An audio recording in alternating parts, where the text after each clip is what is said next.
ಜೀವಂತವಾಗಿರುವ ವ್ಯಕ್ತಿಗೆ ಮರಣ ಪ್ರಮಾಣ ಪತ್ರ ನೀಡಿದ ಪ್ರಕರಣಕ್ಕೆ ಇದೀಗ ಬಿಗ್ ಟ್ವಿಸ್ಟ್ ಸಿಕ್ಕಿದೆ. ಇದು ಬಿಬಿಎಂಪಿ ಅಧಿಕಾರಿಗಳ ಎಡವಟ್ಟು ಅಲ್ಲ, ಪತ್ನಿಯೇ ಮಾಡಿದ ಎಡವಟ್ಟಿನ ವಂಚನೆ ಎನ್ನುವ ವಿಚಾರ ಇದೀಗ ಬಯಲಾಗಿದೆ.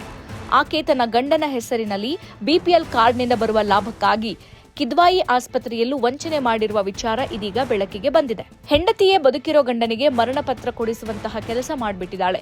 ಬೆಂಗಳೂರಿನ 39 ವರ್ಷದ ಮೆಹಬೂಬ್ ಬಾಷಾ ಎಂಬತ್ತ ತಾನು ಬದುಕಿದ್ರೂ ಬಿಬಿಎಂಪಿ ತನಗೆ ಮರಣ ಪತ್ರ ನೀಡಿದೆ ಅಂತ ಕೋರ್ಟ್ ಮೆಟ್ಟಿಲೇರಿದ್ರು.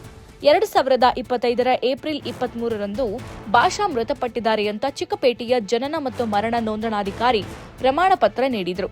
ಈ ಕಾರಣದಿಂದ ಬಾಷಾ ಅವರ ಬಿಪಿಎಲ್ ಕಾರ್ಡ್ ರದ್ದಾಗಿತ್ತು.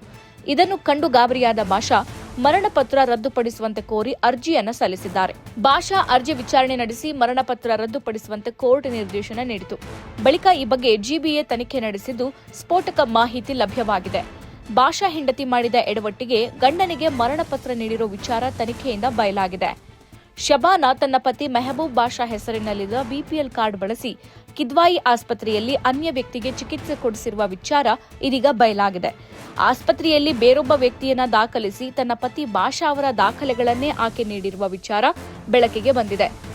ಆದರೆ ಆ ಅನ್ಯ ವ್ಯಕ್ತಿ 2025 ಏಪ್ರಿಲ್ 23ರಂದು ಚಿಕಿತ್ಸೆ ಫಲಿಸದೆ ಮೃತಪಟ್ಟಿದ್ರು. ದಾಖಲೆಗಳೆಲ್ಲವೂ ಬಾಷಾ ಹೆಸರಿನಲ್ಲಿದ್ದ ಕಾರಣ ಆಸ್ಪತ್ರೆ ಮತ್ತು ಬಿಬಿಎಂಪಿ ಸಹಜವಾಗಿಯೇ ಬಾಷಾ ಹೆಸರಿನಲ್ಲಿ ಮರಣ ಪ್ರಮಾಣ ಪತ್ರ ವಿತರಿಸಿದ್ವು. ನನ್ನ ಪತಿ ಅಂತ ಸಹಿ ಹಾಕಿ ಅನ್ಯ ವ್ಯಕ್ತಿಯ ಮೃತದೇಹವನ್ನ ಶಬಾನಾ ಆಸ್ಪತ್ರೆಯಿಂದ ಕೊಂಡೊಯ್ದಿದ್ರು. ದಾಖಲೆಗಳ ಮೇಲೆ ಮರಣ ಪತ್ರ ನೀಡಿದ ಬಿಬಿಎಂಪಿ ತನಿಖೆ ಬಳಿಕ ಅಸಲಿ ವಿಚಾರ ತಿಳಿದು ಶಾಕ್ ಆಗಿದೆ. ಪತಿ ಬದುಕಿದ್ರೂ ಬೇರೊಬ್ಬ ವ್ಯಕ್ತಿಯ ಚಿಕಿತ್ಸೆಗಾಗಿ ಪತಿಯ ದಾಖಲೆಗಳನ್ನು ಬಳಸಿ ಮರಣ ಪತ್ರ ಬರುವಂತೆ ಮಾಡಿದ ಪತ್ನಿಯ ವಂಚನೆಯ ಬಗ್ಗೆ ತನಿಖೆ ಮುಂದುವರೆದಿದೆ.